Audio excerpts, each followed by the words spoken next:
पुणे महापालिकेच्या शाळेची कमालीची दुरावस्था झाली आहे।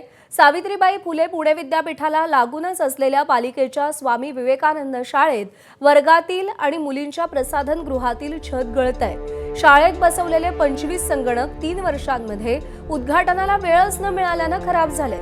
विद्यार्थ्यांच्या पिण्याच्या पाण्याच्या टाकीचं झाकण गंजलंय, टाकी अस्वच्छ आहे। शाळेभोवती प्रचंड गवत वाढल्याने शाळेत अनेकदा साप दिसतात। शाळेच्या शिक्षकांनी अनेकदा महापालिकेच्या प्रशासनाला कळवून देखील कोणतीही दाद दिली जात नाहीये। यावर्षी पुणे महापालिकेच्या अर्थसंकल्पात शाळांसाठी 971 कोटींची तरतूद करण्यात आली आहे आणि तरीही महापालिकेच्या शाळांची ही अशी दुरावस्था असल्यानं हे पैसे जातायत तरी कुठे हा प्रश्न उपस्थित होतोय। तर काही महिन्यांपूर्वीच प्रशासनाकडून कारभार आपल्या ताब्यात आल्याचं कारण देत याबद्दलची माहिती घेऊन कारवाई करू असं आश्वासन पुणे महापालिकेच्या शिक्षण मंडळाचे अध्यक्ष अरुण राजवाडे यांनी दिलंय।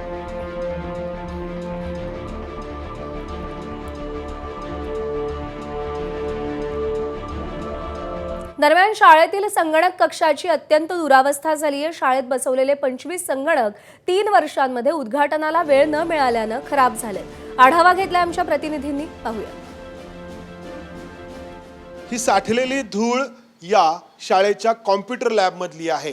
पुणे महापालिकेने या शाळेसाठी हे सगळे कॉम्प्युटर लॅब उपलब्ध करून दिले, त्यावरती भला मोठा खर्च केला, मात्र या कॉम्प्युटर लॅबचं कधी उद्घाटनच झालं नाही।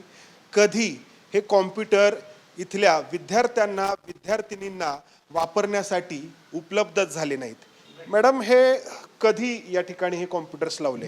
2021 ला। 21 ला, म्हणजे 5 वर्ष झाली। 5 वर्षांमध्ये कधीच हे सुरू नाही। मग तुम्ही कोणाकोणाशी संपर्क केला? आम्ही प्रशासकीय अधिकाऱ्यांशी बोललो होतो। आदित्य माळवे सर त्यांच्याशी बोलले होते। त्याच्यानंतर परत आमच्या अधिकाऱ्यांशी बोलले होते।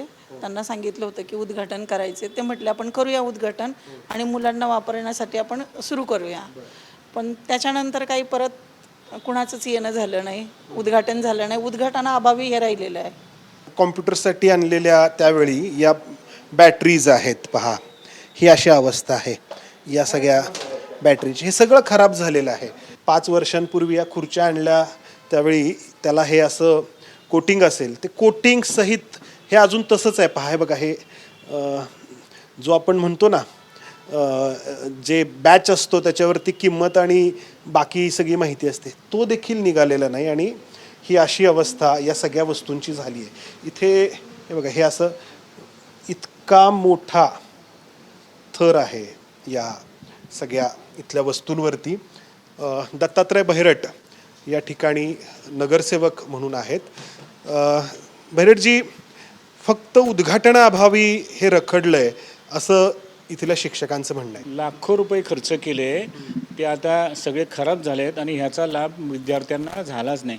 जर 5 वर्ष झाला नाही तर त्या मुलांच्या आयुष्यातले हे 5 वर्ष निघून गेलेले आहेत की त्यांची शिक्षणाची जी मूळ वय असतं त्या संदर्भात त्यांना मिळालेलं नाही। याचे खरं तर जबाबदार हे प्रशासन आहे। कष्टाचा पैसा आहे तो अशा पद्धतीने वाया घालवण्यात आलाय, याला जबाबदार आहे महापालिका आणि महापालिकेचं प्रशासन चालवणारे अधिकारी आणि नेते। कॅमेरामन अमोल गवळेसह मंदार गुंजारी, ABP माझा, पुणे।